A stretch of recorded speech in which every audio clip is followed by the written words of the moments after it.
അപ്പോൾ നമ്മൾ ഉണ്ടാക്കുന്നത് ഇന്നൊരു ഉരുളിയിൽ പൂർണ്ണ അപ്പമാണ്. അപ്പോൾ അതിന് പച്ചരി ഞാൻ ഇന്നലെ തലേദിവസമേ പൊതിർത്തി വെച്ചിട്ടുണ്ട്.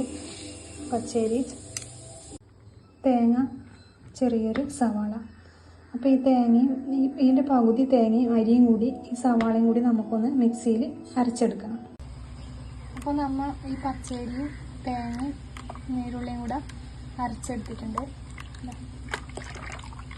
ഇനി ഇതിലേക്ക് നമുക്ക് തേങ്ങ ചേർത്ത് കൊടുക്കാം.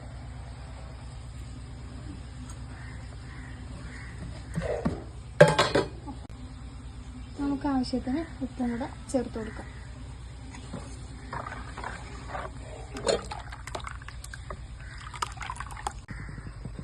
അപ്പോൾ നമ്മൾ ഈ അപ്പം ഉണ്ടാക്കുന്നതിന് വേണ്ടിയിട്ട് ഒരു ഉരുളി തീമ വെച്ചിട്ടുണ്ട്. ഇനി ഇത് ചൂടാകുമ്പോൾ നമുക്ക് ഇതിലേക്ക് വെളിച്ചെണ്ണ പരട്ടി കൊടുക്കാം.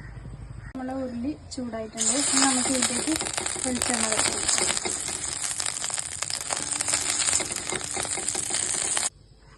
അപ്പോൾ നമ്മുടെ ഉരുളി ചൂടായിട്ടുണ്ട്. അതിലേക്ക് ഞാൻ ഈ അരപ്പ് ഒഴിച്ചു കൊടുക്കാൻ പോകും.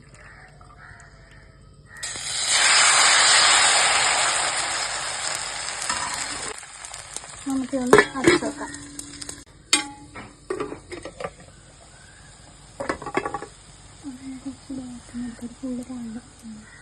അപ്പോൾ നമ്മുടെ അപ്പം നല്ല പൊരിഞ്ഞ് വന്നിട്ടുണ്ട്.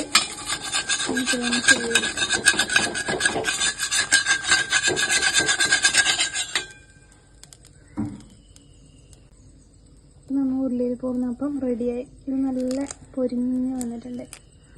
എന്താ